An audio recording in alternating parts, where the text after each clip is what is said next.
over $100 and is the current highest end model in LG's popular tone line. Like those other tone models, this has an around the neck design, and I found it to be a little sturdier built than some of the step down models, and it looks and feels a little swankier overall, though it is an all plastic headphone. The key new feature with this model is that the earbuds, instead of adhering magnetically to the front of the neckband when not in use, retract back into it. On each side of the neckband, you'll find a button that, when pressed, reels the thin cable back in. It's a pretty nifty feature, but those cables are very thin, and I just don't know how well they'll hold up over time. There are additional buttons for pause and playing your music, volume control, answering and ending calls, and skipping tracks forward and back. It is a lot of buttons, so it does take a little time to get familiar with where everything is.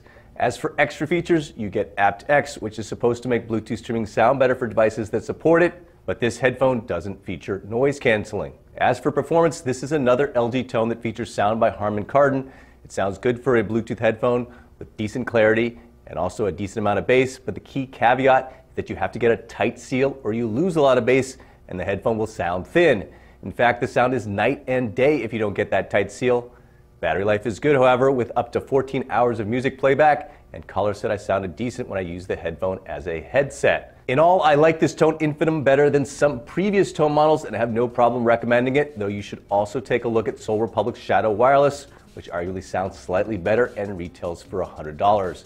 I'm David Carnoy. Thanks for watching.